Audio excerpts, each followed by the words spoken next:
welcome to this week's Mysticism class. So glad you are here. Last class, I believe, of Module 7. I'm actually looking forward to today's class is going to be fun. It may also be a prelude to things moving forward. I'm not sure yet, but I'm thinking about it. For maybe taking, I don't know. I've gone back and forth now what I want to do with Module 8, but regardless, it's gonna be good. See a couple thank you Mackenzie's by the way, for the amazing baby clothes. We absolutely love them, and Leonardo's already I believe worn one or two of them already, so thank you so much. We truly appreciate it. They're so cute. And Megan, you got a couple Megan squeals out of her, so when you do that, you've won. So so thank you guys so much. Really truly thank you. We definitely feel the love. So Pam, your question, so it was awesome. What was the phase you used to bring into the heart? The phase or phrase? Was that phase or phrase? I'm reading the chat here.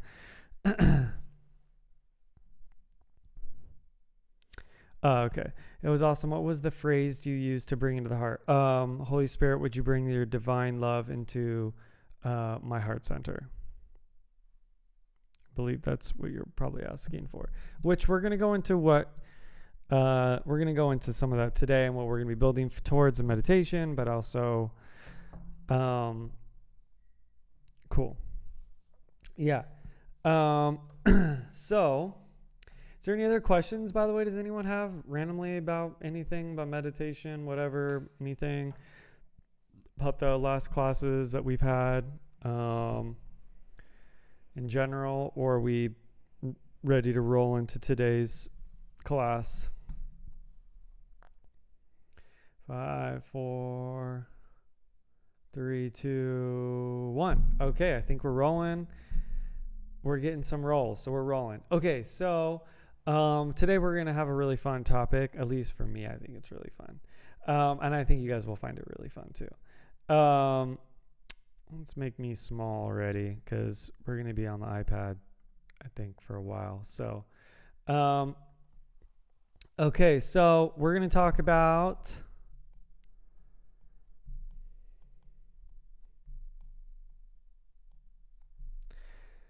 We're going to talk about the Merkaba today. And if you guys don't know what that is, in the Jewish tradition, it's known as the chariot, or I'll be really straight. I'm going to be really honest with you guys straight off right at the bat. This word actually technically does not exist in the Bible. It's used to describe in other Jewish works, it's used to describe the chayot in its totality in Ezekiel chapter 1. Now, interestingly, though, as we will get to later, it does show up in the Dead Sea Scrolls, though. So it is really early. So the actual phrase Merkaba actually shows up in the Dead Sea Scrolls in one of the random, manuscripts and stuff that they found. It wasn't just they found the Bible and the Isaiah scroll in the Dead Sea. They found the whole group of Qumran Jewish texts and things.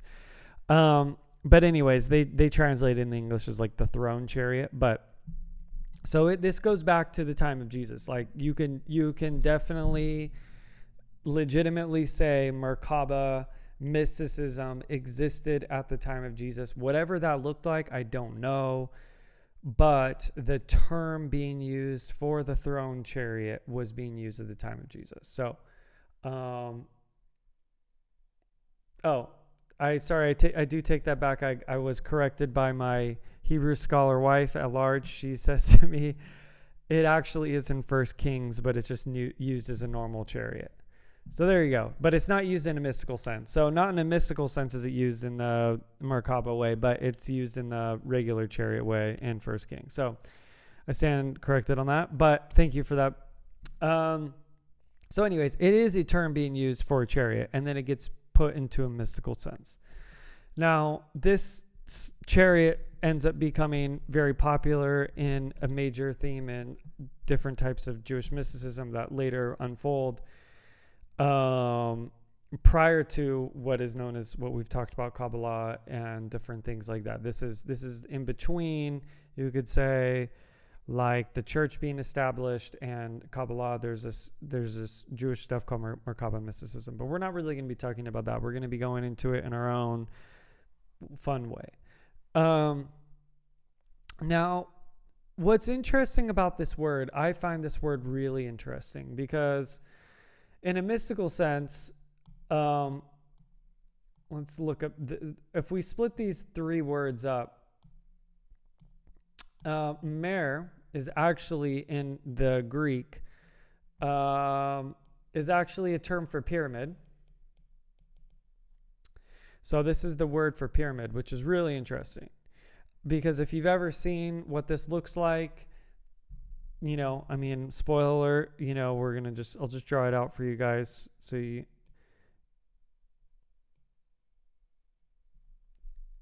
the Jewish star, what people call now the shield of David. That's the Merkaba. That's the symbol for it. So as you can see, this definitely correlates with what? Pyramid. Now, these two terms here, Ka and Ba, are actually two Egyptian terms. Now, not advocating for all of Egyptian philosophy, religion, whatever, but, it's a very, very old tradition that goes back thousands of years.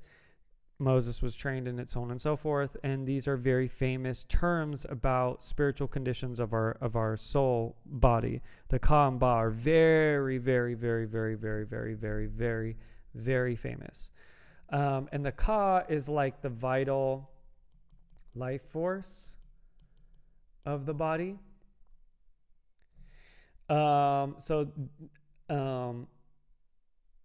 The Ka, and the Ka was depicted as a number of different ways within the hieroglyphics, and then the Ba is like your soul. What's the best way I can describe it? It's like your soul awareness. Your soul awareness body, I guess you could say, something like that. It's like the best way I can translate it in our current understanding. So in other words, imagine if you were to step outside your body, but there's an awareness that you're still there. Like if you've ever had an out-of-body experience, but your awareness and your awakeness is still there, and you can get a sense of yourself outside yourself. That's your Ba. That's what the Egyptians would call your Ba, and they would actually draw this thing. If I can draw it good, there's a little beak, a little foot. They would draw it as a hawk. So in other words, it's a bird, because they know that this thing can lift up out of the body. So they saw this as something that can move up and travel the same way a bird can fly up into the sky. They saw the Ba as the thing that can fly into the spirit realm. So yeah, kind of the observer self, but it's not as broken down as the observer self, because it's the observer self mixed with mixed with the next layer of you could say your astral body almost. So these things, the pyramid, life force, soul awareness, Merkaba. So what do we see that is traveling in the Jewish tradition and in Ezekiel? It's the chariot. So, and this thing has a lot of energy and a lot of power and so on and so forth with it. So let's real quickly Let me just read you some of these things real quick. I'm going to skip through some of this. Okay. As I looked, behold, a wind was coming from the north, a great cloud with fire flashing intermittently, and a bright light around it, and in the midst something gleaming like metal in the middle of the fire. And within it there were figures resembling 4 living beings. Okay, so I'm going to draw this. Okay, so 1, 2, 3, 4. And each of them had 4 faces and 4 wings. Their legs were straight, their feet were like calf's foot, and they sparkled like polished bronze. Under their wings, on their 4 sides, were human hands, as their 4 faces and wings of the 4 of them. Their wings touched one another, their faces did not turn when they moved, and they went straight forward. As for the form of their faces, each had a human face. All 4 had faces of a lion on the right and the face on the left, and each had a face of an eagle. Such were their faces. The wings were spread out above, 2 covering their body. Each went straight forward wherever the Spirit was about to go. They would go without turning as they went. In the midst of the living beings, there was something that looked like burning coals of fire, like torches moving around the living beings. The fire was bright and lightning was flashing from the fire, and the living beings ran back and forth like bolts of lightning fire. Let me draw this.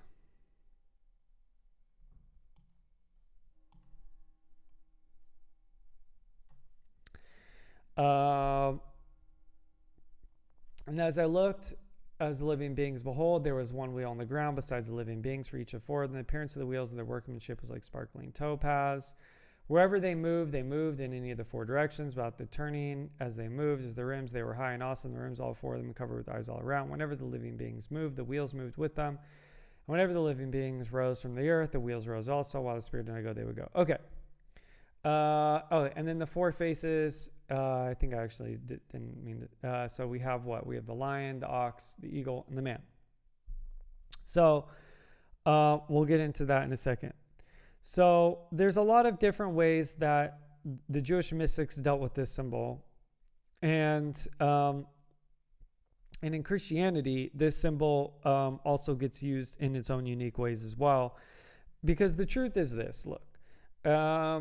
Outside yourself and inside other realms and things, this structure exists and it manifests and allows humans and other creatures to travel, but it also is a reflection of a certain aspect of one of our subtle bodies.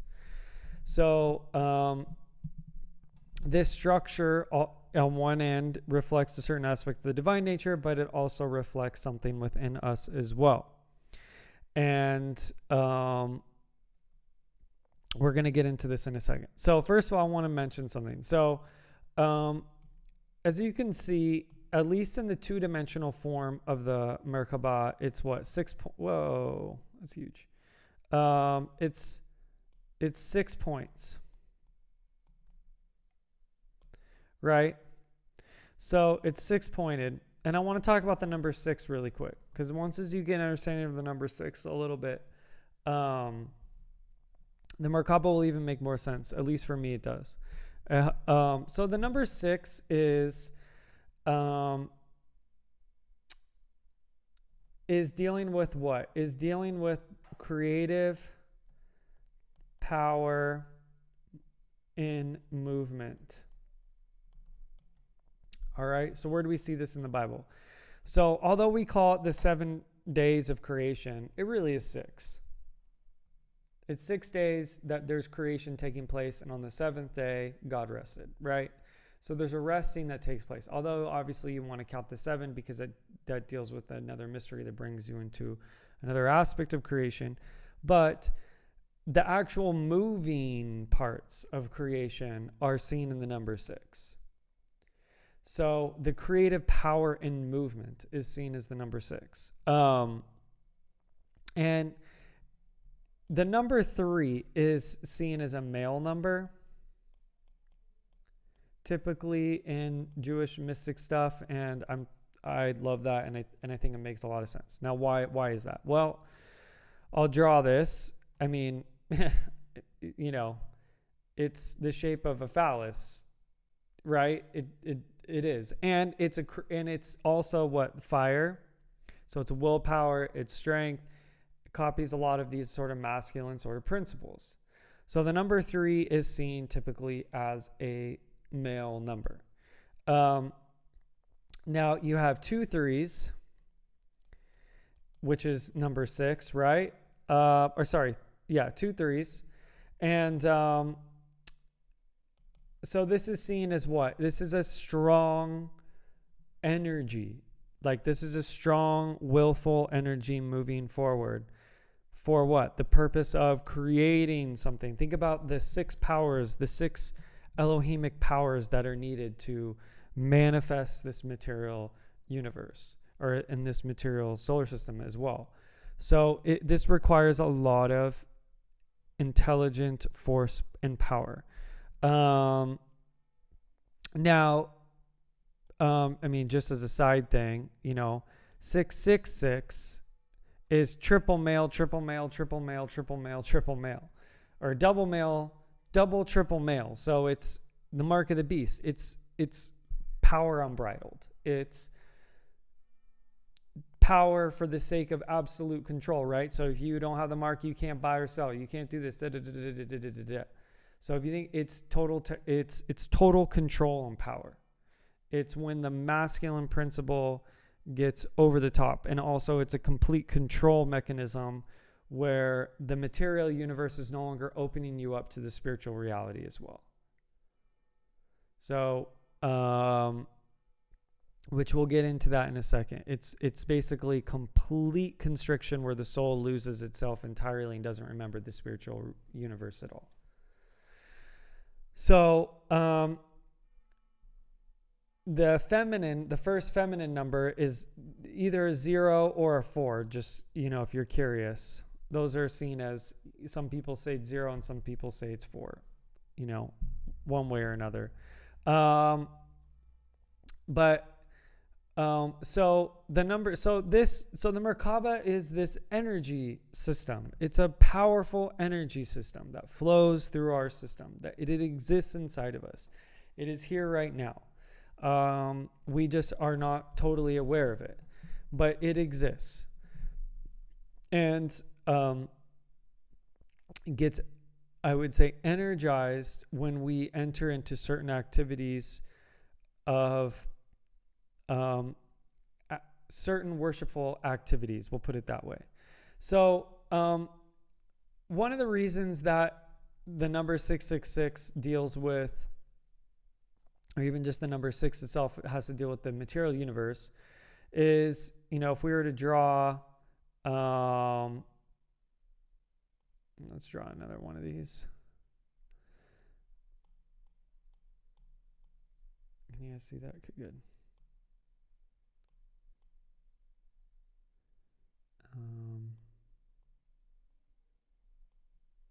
It's the cube.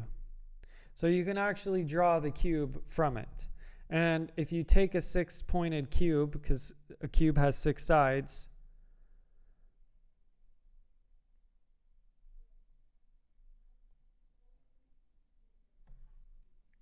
you have the cross. So, again, the complete constriction. Now, part of this is that there is when we participate in the material universe, depending on where you're at in the material universe and depending where you're at, there is going to be there's going to be a type of suffering that exists to a certain extent. That's the cross nature of it. Doesn't mean it's going to be that way forever, but as it currently is, that's part of it. So what we have here is this number that is representing an activity or a life of a life force within our being that's trying to push us into what? Into a greater understanding of who we are and how we can move into different arenas and in different directions. So now let's draw one more of these.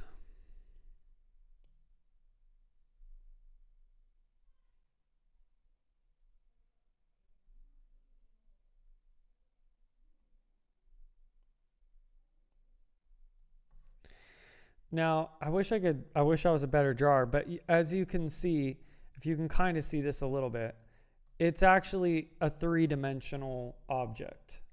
It's a dodecahedron, I guess you could say. So it's a three-dimensional object. Actually, I think maybe I have a screenshot of it somewhere. Hold on one second.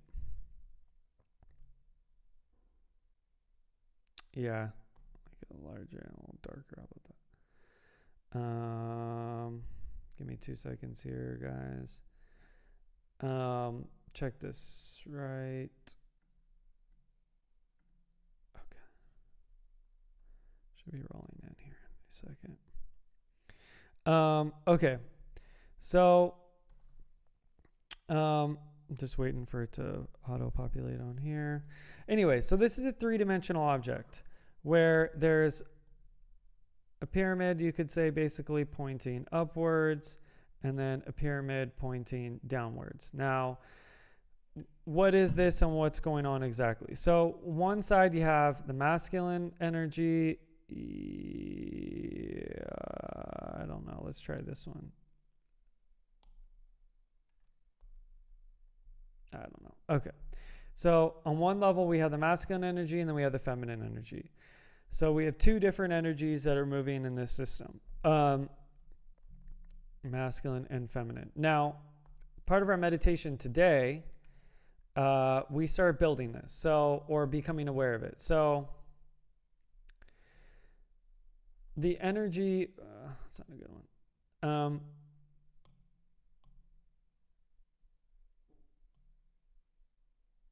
The energy that moves downwards is coming from what? The place seated in heavenly places, or self-seated in heavenly places. And on the right shoulder, I mean, let's just put the right here and the left here. So on the right shoulder, we have wisdom. On the left shoulder, we have will. And here we have love. Oh, sorry. And this middle part is love. And then, so will, wisdom, and love is the first set of this inner triangle. Wisdom, will, and love. Now, this second set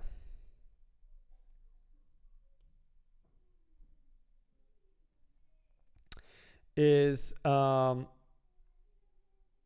energy,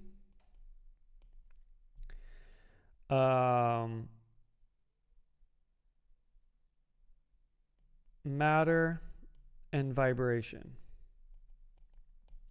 And that's the energy moving upwards. So in our system, and then this point here is awareness. So in our system, the most important thing, so let's look at the 2 trads. We have wisdom, will, and love.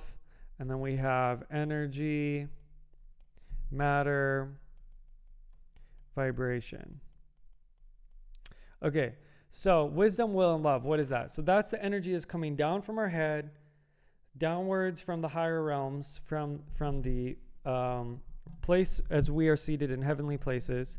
And that energy is trying to come into material creation, what? To transform it and to bring it into what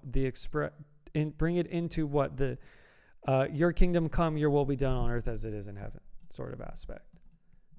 So that's that energy that's coming downwards into us. It's an energy that moves down. It's flowing into the material creation. So when, before you came here, this aspect, you were sitting in wisdom, will, and love, and you felt a response from the Spirit to move into material creation.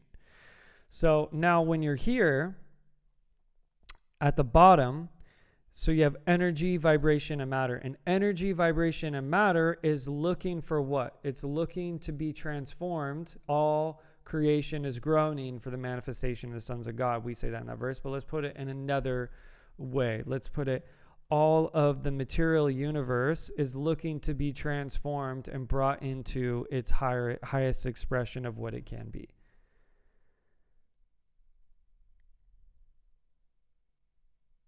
Now,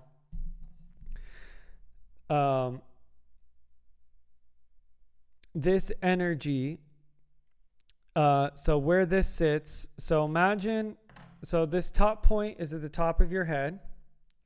This right one here is at your shoulder. The left one here is at your left shoulder. Love sits in your heart. Then you have matter and vibration that are basically at your hips.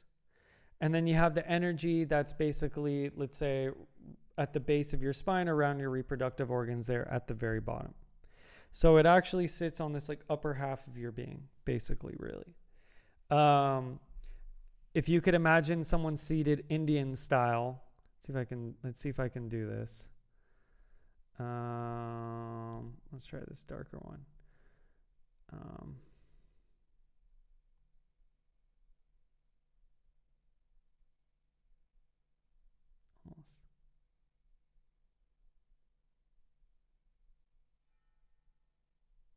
Something like that.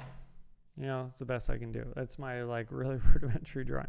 These are his legs and his feet.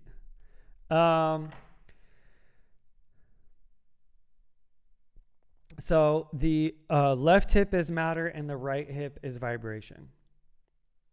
So will, wisdom, matter, and vibration. But here's what's interesting.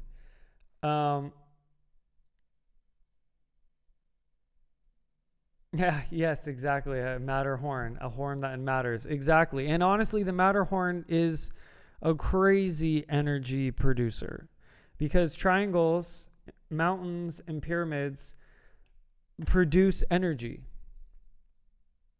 They're energy producers. And they're pushing energy upwards.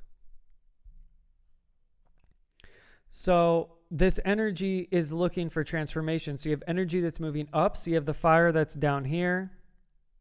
And you have the fire that's up here. So let's draw that like this. So we have a fire above and we have a fire below. Two different fires that are flowing. So what did we see in Ezekiel? A flame that was moving one way and a flame that's moving the other way. An energy going to and fro. From one side to the other. So doom, doom, doom, doom. So these energies are constantly moving throughout creation. Now, the thing about this vehicle is that it's only activated through love. If love is not activated, you only have you really only move in like five arenas. And that's fine. But you just become just a pure force. That's the number 5. The 5 is seen as willpower, honestly. So think of 5 as the number as willpower, dominance, stuff like that. That's why the Pentagon in the United States, the military thing, that's why they did that. Those guys know those numbers, and they shaped it in the number 5 because they knew that this thing was going to represent dominance. So they built it out, at least, in the mystery schools, that's what they would teach. And so they built it out that way because that's how all those guys were, part of different, whatevers.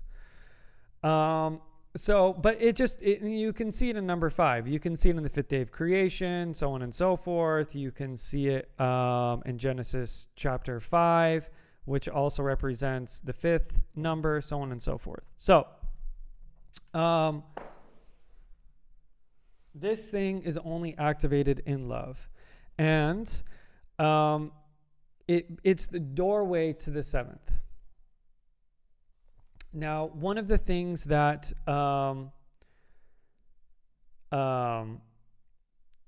that happens with this, which I know we've kind of talked about it before, but this is again masculine and feminine. This is the divine union. This is the union, the male and the female. Now I'm going to be, we're all adults here, so it's fine. Here's the penis, and here's the vagina. Like, they're right there. So you have the two aspects, the shapes that God created. One force is the female force, which is what? That's drawing souls down into material creation, that births it and grows it. And the other one, the masculine force, that is then what? Engendering it and moving energy outward. So they're both different forces. Now, at times the female can also then become that force that moves upwards, and the male can also then be the will force that's moving downwards. Don't think it's only one way or another. They can flip at any time. It just depends exactly on what their role is exactly in the thing. So the number 6 is dealing with this aspect. Now,